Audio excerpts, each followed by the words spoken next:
Hi, my name is Mitch Mitchell. Today we're doing a healthcare video and I'm going to talk about emergency room levels. There's 5 main emergency room levels. There's a couple of others and I'm not going to really talk about those because they're pretty much for critical care. And let me tell you, if you're having major distress, if you need critical care, you don't care what the codes are. You just want them to basically save your life or save a limb or something. So we're not really going to get into those, but I'm going to talk about the others. And the inspiration for this video is a guy named David, who I talked to a couple of days ago, because he had a question regarding how he got charged for emergency room visits. So Dave, this one's on you. Thank you.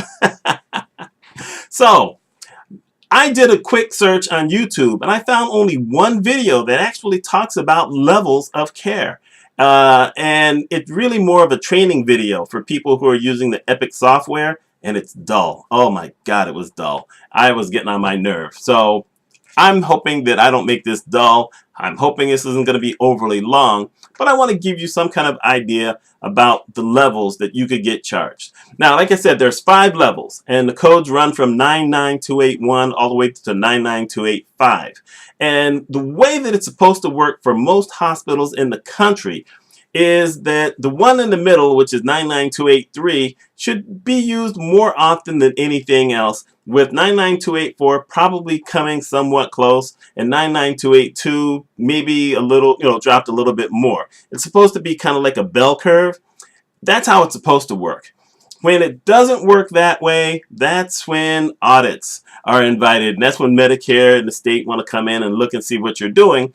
But in certain areas of the country, you expect things to be a little bit different. In major cities, for instance, you're expecting a whole lot of maybe 99284s and 99285s, especially on weekends or in dangerous areas. So, it can get skewed a little bit. If you're a little country hospital, if you have a lot of 4s and 5s, you're definitely getting audited. I'm just telling you. So here's the deal. Let's start with 99281. And 99281 is really very basic. As a matter of fact, it's so basic that some hospitals don't even charge for it, at least sometimes. And the reason I say that is because say that you go in because you just have been coughing a lot. Well, you know what? There's really nothing that anyone can do because you got a cough. I mean, going to the emergency room for that, you've pretty much just wasted your time. So what can they do? Now, they may do a stethoscope on you to see, if you're breathing right and whatever. And if you're not breathing okay, well, then that's going to kick the level up.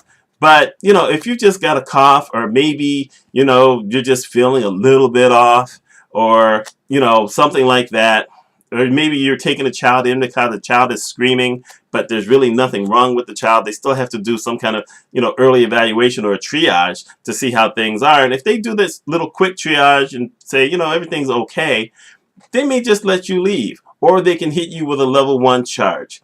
Now, in some small communities, what happens is that a doctor will send the patient to the emergency room to get shots of some type. Yes, this actually happens. And the thing is that you can't bill out anything to an insurance company unless it has a procedure on there. And giving someone a shot is not a procedure. Medications aren't procedures. So in those cases, you might have to tack on a 99281. But truthfully, that's not really what the emergency room is for. But some doctors use it as their after hours, hospital office. So that's what happens. So 99281 usually means nothing. 282 is the next thing. Say that you scraped your knee, or your child scraped your knee, and you go to the hospital. You go to the emergency room for that. Well, basically all they have to do is look at it. Maybe they'll clean it out. See, do a little hand testing. See if they're, they feel anything. And if they don't, you're probably going to get a level 99282. Really, you shouldn't go to the emergency room for stuff like that, but you're going to get billed. They had to do something. You've now used this room. They've had to take some stuff down and use some things on you. So it's not anything overly complicated, but, you've used the room. Now, 99283, we're taking it one step further, because now you're not just feeling a little off, you're feeling a little worse. And now you might have to get some lab work. Now, truthfully, you, once again, probably shouldn't go to emergency room if you have another choice. But if you go to the emergency room, you're going to get some lab work. they're going to check you out here. They're going to do this stuff, whatever. Suddenly now you're at 99283. You have just raised the level of work that they have to do, and you're probably going to be sitting in the room for, possibly up to an hour. Something else that could be like a level 3 is, say you go in and you have a nosebleed and it just won't stop. Well, they're going to check you out to see if maybe your iron's low, or, something else is going on with your blood. So you're going to have some tests done, but then they're going to be trying to pack it to get it to stop. So like I said, anything that takes any kind of real work that they have to do on you is going to get you a 99283. 99284 is the first level where maybe this is the good time to be going to an emergency room if you have an emergency. For instance, maybe you broke a finger, or you think maybe you've broken your leg and you've really wrenched yourself. So now you have to go and maybe get a cast, or maybe they have to do like cut into you a little bit to do some other things. Well, now you're really talking some serious work. These aren't things that you're going to wait to go see your doctor for. These are things that need to be addressed now. Maybe you're a softball player and you hurt yourself sliding into second base. Look, y'all need to stop sliding into second base when you're playing softball, okay? I'm just saying. Anyway, if they have to do some kind of significant work like that, you're now up to 99284. You might need x-rays, so they can send you for an x-ray and bring you back. You may need like tetanus shots or different things like that. So now you've just gone up another level, 99284. The last one, 99285, this is dangerous stuff. You're now coming in because you have major chest pains, or you can't breathe, or maybe you've got some other thing going on somewhere in your body that's just really getting on you. It's not critical care because you're not coming in by ambulance and have a heart attack and they have to check you and do all those other kind of things. So we haven't got to that level yet, but you're in major distress. And now you might have x-ray, you might need an MRI, you're definitely going to get some lab tests. You might have another doctor come in to look at you. You might have a nurse staying there in the room, continually checking vital signs, during this time period. Maybe you ate something really bad and you're just vomiting up a storm, and they're trying to figure out all these things. You're now at level 99285.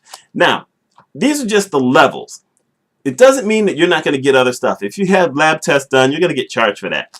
If you have x-rays done, you're going to get charged for that.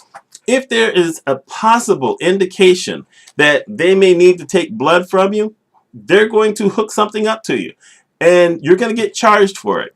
Now, if they don't do it, they should take that back off, but sometimes they don't take that charge off. And if you have insurance, it's going to wash anyway. If you self-pay, then that's something that maybe you need to, be able to look up and check and say, hey, wait a minute, you guys didn't do this on me, So you have to watch out for stuff like that. There's certain medications you are not allowed to be charged for. For instance, if they give you aspirin or they give you acetaminophen, this stuff that you could go to the drugstore to buy, they're not allowed to charge you for that. They can give it to you there in the hospital, but they're not allowed to charge you for it. But if they have to give you something a little bit more extensive, then you're going to get charged for it. If you come in, say, for rabies shots because a bat was flying around in your house and now you have to go through that protocol, you're going to get charged for the rabies. It's just going to happen. So, like I said, this is quick. I didn't want to make this really deep and detailed and boring or whatever, but I just wanted to give kind of an indication of the levels because, like I said, there's nothing else out there. Now, if you have certain questions, please leave me a comment. I will try to answer your question. I am not a doctor, so you know, but I have helped hospitals learn how to code better. And just so you know, even though I've just given you this quick down and dirty, it turns out that not every hospital necessarily follows all the same guidelines. A lot of them have their little protocol sheets. As a matter of fact, this other video that I saw talked about protocol sheets and, set it up and say, and so if you do this exactly, then it should be this and it should be that. I understand why they do that, but I really don't like it because there may be something that someone does for you that you don't need, or there may be something that they missed and they're billing a level without doing everything that they're supposed to do, and that's problematic. So, I think that there needs to be a little leeway in there for physicians, but I'm one of those people who has questioned, like I said, when I see too many 99284s or 99285s, as I'm doing a review of charge capture on the back end, that leads me to go question things like that, because the majority should be in the middle. Uh, that's just it. Basically, 1, 2, and 3 are things that you could probably go to a doctor or a clinic for. 4 and 5, most probably, you really needed to use the emergency room. That's my thought. That's my story. Y'all let me know what you think. I hope I've given you a little insight. I'm Mitch Mitchell. Y'all take care.